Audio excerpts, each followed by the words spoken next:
faz o apanhado. Então, nós durante a semana toda nós estudamos sobre uma história. Semana passada, o pessoal lá na lição, lá na escola sabatina, ficaram sem ter o que dizer, porque realmente quando é profecia, o pessoal fica assim meio perdido, fica assim sem ter o que comentar, fica como é muito símbolo, muito tipo, muito antítipo. Aí ficou bem complicado semana passada para o pessoal desenrolar alguma coisa. Mas essa semana, amanhã, já que amanhã é a programação do Caleb de tarde. Amanhã, quando a gente for estudar essa lição, muita gente vai ter o que comentar, vai ter o que explanar, porque é uma história só. A semana toda é uma história bem curta, bem simples, mas com lições práticas para a igreja no dia de hoje. Então, se preparem que amanhã é dia de comentar, amanhã é dia de falar e de responder, porque essa história é uma história bem típica do contexto da igreja hoje em dia. Um problema, uma divisão ali, uma, uma queixa e uma resolução de conflitos. Então agora nós vamos para o estudo adicional. Está lá no livro de Patriarcas e Profetas, a divisão de Canaã.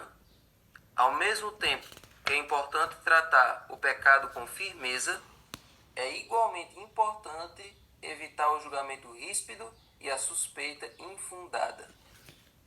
Ou seja, não cabe a nós cristãos fazer o julgamento, não cabe a nenhum de nós cristãos fazer um julgamento prévio sobre a pessoa e taxar ela com um rótulo e pronto.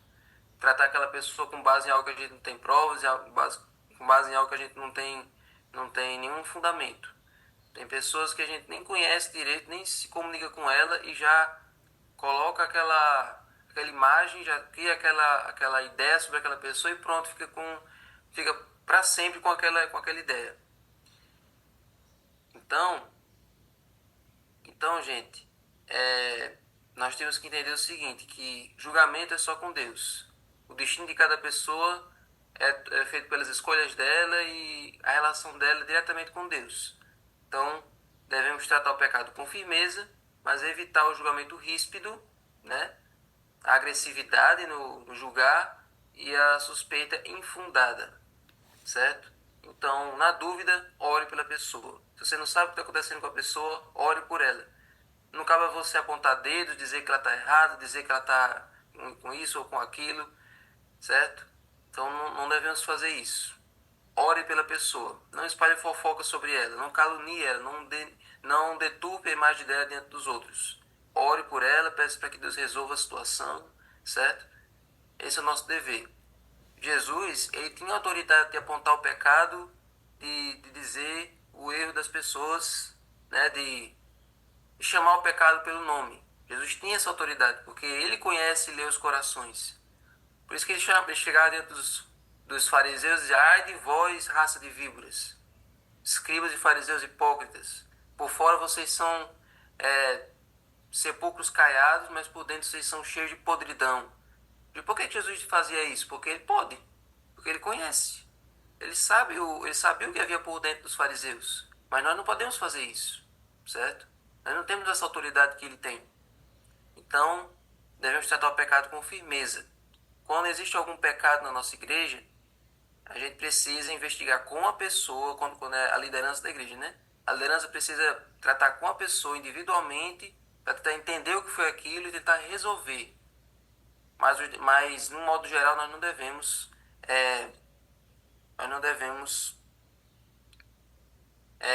criar uma suspeita e ficar com ela dessa maneira infundada no nosso dia a dia. A sabedoria mostrada pelos Rubenitas e seus companheiros é digna de imitação. Ao mesmo tempo que procuravam honestamente promover a causa da verdadeira religião, eles eram julgados falsamente e censurados com severidade. Ou seja, a intenção deles construir aquele altar foi muito boa, mas isso causou, né, a suspeita e a desconfiança das outras tribos. Ficaram com medo daquilo ali ser o começo de uma apostasia. Mas apesar disso, eles não mostraram ressentimento. Porque essa discussão que começou com as 9 tribos e meia em tirar satisfação, poderia ter terminado numa guerra, poderia ter terminado num conflito ainda pior. Porque as outras 2 tribos e meia que construíram o altar poderiam dizer assim, ei, a gente passou esse tempo todo em 7 anos ajudando vocês a conquistar o território de vocês, lutando nas suas batalhas, expulsando os cananeus, para vocês poderem ter uma terrinha, ter um terreno para vocês ficarem. Aí, agora vocês estão se revoltando por causa do que a gente está fazendo aqui.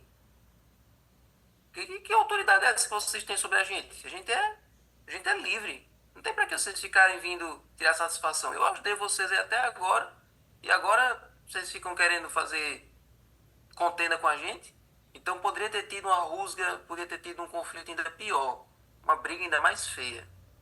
Mas aquelas 2 tribos e meia, elas foram muito sábias. Elas foram muito pacientes. Elas não se ressentiram. Afinal, até porque eles não tinham explicado antes, né? Então as duas partes tinham errado. Aquelas 2 tribos e meia não contaram para as outras antes de começar o altar, elas não comunicaram para ninguém o que elas iam fazer. Então elas também tinham essa parcela de culpa, porque elas não explicaram antes. Então por isso que elas não se ressentiram. Elas escutaram com cortesia e paciência as acusações de seus irmãos antes de tentar fazer a sua defesa. E só depois explicaram claramente seus intuitos e mostraram sua inocência. Uma coisa que a gente pode levar para nossas... Toda vez que houver uma discussão, toda vez que houver um debate, uma coisa que eu percebo que ainda não existe ainda na igreja, nas nossas igrejas, é que toda vez que alguém vai começar algum debate, todo mundo quer falar ao mesmo tempo. Todas as pessoas estão participando daquela discussão, todo mundo quer competir para quem tem mais lugar de fala, mais tempo de fala. Olha, uma discussão civilizada, cada parte espera a sua vez. Eu apresento a minha parte, você apresenta a sua réplica, depois eu vou apresentar a minha tréplica. É sempre assim. Nós temos que estar prontos para ouvir, tardios para falar e tardios para se irar. É o que diz lá em Tiago 1,19. O que é isso? Pronto para ouvir. A maior virtude que uma pessoa, um cristão deve ter é a capacidade de ouvir o outro. Muito chato você estar numa conversa em que só você fala. Ou melhor, que só o outro fala e não deixa espaço para você falar. E quando você fala, ele não dá atenção ao que você diz e continua falando dele mesmo. Nós temos que ter a capacidade de ouvir o outro, de esperar o nosso momento de falar, porque é assim que o cristão deve agir. Com paciência, com classe, com educação.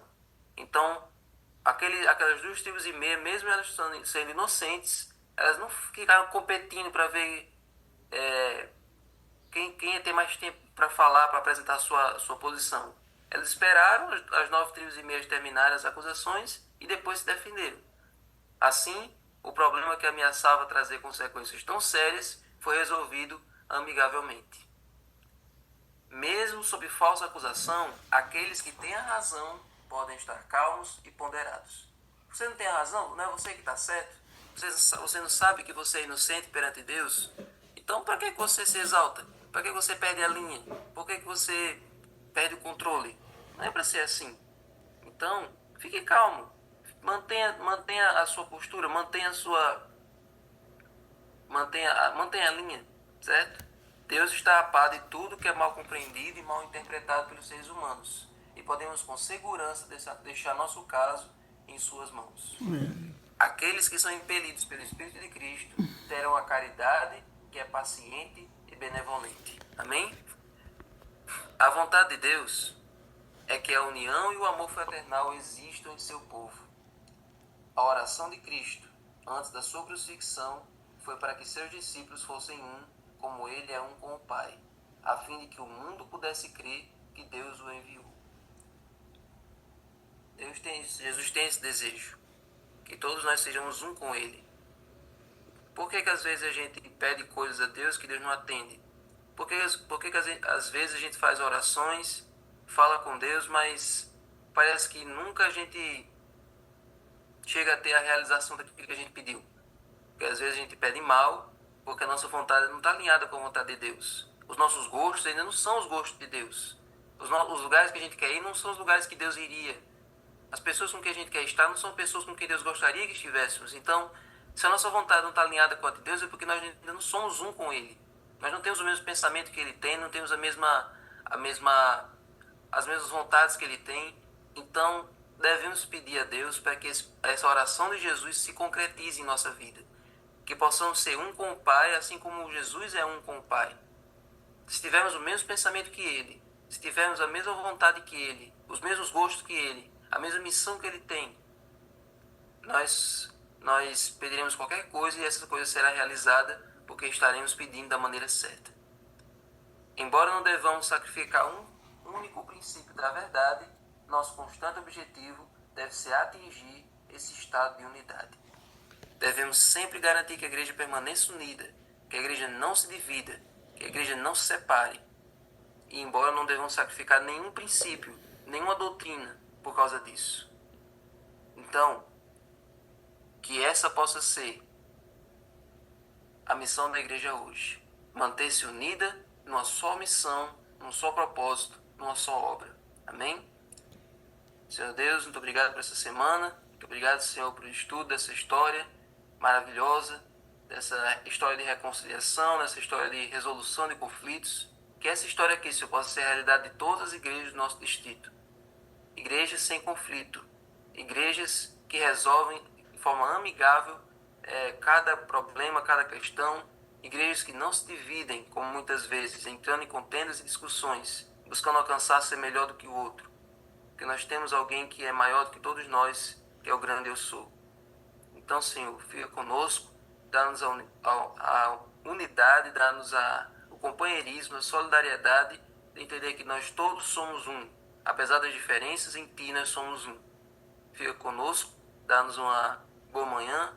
E agora, Senhor, vamos ouvir um testemunho muito bonito que aconteceu ontem. Que com esse testemunho nós possamos aprender a confiar em Ti, a ter uma fé que resiste a qualquer prova.